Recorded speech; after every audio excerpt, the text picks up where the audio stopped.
Hi, this is Josh with TckTckTck. It's Wednesday, the 5th of December, and there are just 2 days left before the scheduled close of the Doha Climate Change Conference. The fact that many of the meetings have moved into tougher political issues means that countries are having frank discussions about the trade-offs, about what's acceptable, what's not. It also means that more of those meetings are happening behind doors that are close to observer organizations. They're close to our partners, they're close to activists.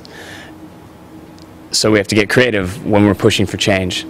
So as negotiators run from room to room, our partners are raising the stakes in the hallways. We've had a day filled with inspiring, artistic fun, and a lot of times somber actions aimed at making civil society's demands absolutely clear.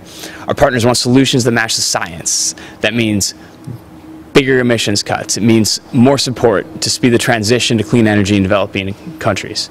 Both pledges and ambition for emissions cuts and in finance and support have been inadequate thus far.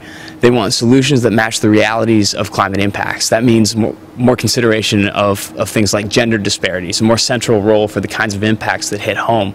There was an action highlighting the connections between health and climate today.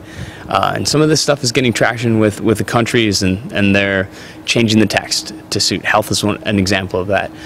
Our partners have made targeted calls for action from their governments. Youth from the Arab world are here in force, and they're calling on their leaders to make detailed plans to prepare for climate impacts. They understand that this is stuff they're going to have to deal with in their lifetime, so they want their leaders to take leadership roles on climate solutions, no longer waiting for action from the developing world. Youth from the U.S. Gave a press conference today pinning Barack Obama's legacy to how he deals with climate change. They're disappointed with how the administration has approached climate change so far, disappointed with the success so far, the lack of success so far. Our partners want solutions that match the pace of climate change, which is already wreaking havoc in communities around the world. There was powerful action and solidarity with the people of the Philippines today, who are recovering from an unprecedented typhoon. So far, at least 280 people are reported dead. Hundreds more are missing, and more than 100,000 people were forced to evacuate. There are some hints of positive news from the negotiations themselves as things move along. We expect the concept of equity. We expected the concept of equity to be a really contentious topic of debate. It was going to be a sticking point of the U.S. They didn't want to talk about it, but the U.S. publicly shifted their stance today, giving an opening for developing countries who are eager to discuss what it means, differentiated responsibilities between developed and developing countries. That's great news. And 3 more countries came forward with what looks like significant climate finance commitments.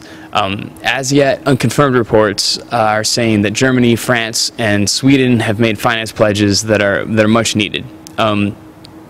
When events like Hurricane Sandy, just one single event, blow through a city and a region and cause $80 billion in damage with just one event, the $10 billion or $15 billion that we might get out of this meeting in annual commitments to climate finance is wholly inadequate, but it's crucial to unlock more progress in the deal, in any negotiations. So all that's positive signs.